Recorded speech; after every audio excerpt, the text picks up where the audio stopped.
சிவபெருமான் தப்பா சொன்ன மந்திரத்தால ஒரு மான் துடிதுடிச்சு இறந்து போச்சு. சிவபெருமான் ஏன் அப்படி பண்ணாருன்னு உங்களுக்கு தெரியுமா?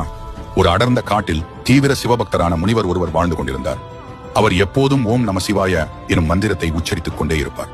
அப்படி ஒரு நாள் முனிவர் தியானம் செய்து கொண்டிருந்த போது அவரின் பக்தியை கண்டு வியந்து போன சிவபெருமான் அந்த முனிவருக்கு நேரில் காட்சி கொடுத்தார். அப்போது சிவபெருமான், உனக்கு ஏதாவது ஆசை இருக்கிறதா என முனிவரிடம் கேட்டார். அதற்கு முனிவர், சுவாமி, எல்லோரும் ஓம் நம சிவாய என கூறுகிறார்கள், ஆனால் அதன் உண்மையான அர்த்தம் என்ன என்று கேட்டார். அதற்கு சிவபெருமான் சிரித்துக் கொண்டே, இந்த காட்டில் உள்ள ஒரு எறும்பிடம் சென்று இந்த மந்திரத்தை சொல், உனக்கே புரியும் என கூறினார். முனிவர் எறும்பிடம் ஓம் நம சிவாய என கூறியதும் அடுத்த நொடியில் அந்த எறும்பு இறந்து கீழே விழுந்தது. இதைக் கண்டு அதிர்ச்சி அடைந்த முனிவர் சிவபெருமானிடம் சென்று இதை பற்றி கூறினார். அதற்கு சிவன், பயப்படாதே, இந்த மந்திரத்தை ஒரு மான்குட்டியிடம் சென்று சொல் என கூறினார். முனிவர் மான்குட்டியிடம் சென்று மந்திரத்தை சொன்னதும் மான்குட்டியும் துடிதுடித்து இறந்து போனது. பதறிப்போன முனிவர் ஓடி வந்து சிவபெருமானிடம் இதை பற்றி கூறினார்.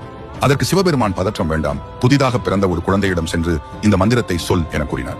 முனிவர் சற்று பதற்றத்தோடு மனதை கல்லாக்கி கொண்டு அருகில் இருந்த குழந்தையிடம் சென்று ஓம் நம சிவாய எனும் மந்திரத்தை சொன்னார். அப்போது அந்த குழந்தை, என்ன சாமி, நீங்கள் மீண்டும் வந்துவிட்டீர்களா என கேட்டது. இதை கேட்டு அதிர்ச்சி அடைந்த முனிவர், இது எப்படி சாத்தியம் என புரியாமல் நின்றார். அப்போது அந்த குழந்தை சொன்னது, நான் முதலில் எறும்பாக இருந்தேன், நீங்கள் என் காதில் சிவ மந்திரத்தை சொன்னதும் நான் மானாக பிறந்தேன், மீண்டும் என் காதில் சிவ மந்திரம் சொன்னதும் குழந்தையாக பிறந்தேன், இப்போது நீங்கள் மந்திரத்தை சொன்னவுடன் எனக்கு ஞானம் வந்துவிட்டது என கூறியது. இதை கேட்ட முனிவர் வேகமாக ஓடி சென்று சிவபெருமானின் பாதத்தில் விழுந்து வணங்கினார். அப்போதுதான் முனிவருக்கு புரிந்தது, ஓம் நம சிவாய எனும் மந்திரம் ஒருவரின் வாழ்க்கையை மாயையின் பிடியிலிருந்து விலக்கி மேலும் மேலும் வாழ்க்கையில் உயர்த்தும் என புரிந்து கொண்டார். மேலும் வீடியோவை லைக் செய்து நீங்களும் ஓம் நம சிவாய என கமெண்டில் கூறுங்கள் என்று கமெண்ட் செய்து நமது சேனலை ஒரு சப்ஸ்கிரைப் செய்து கொள்ளுங்கள்.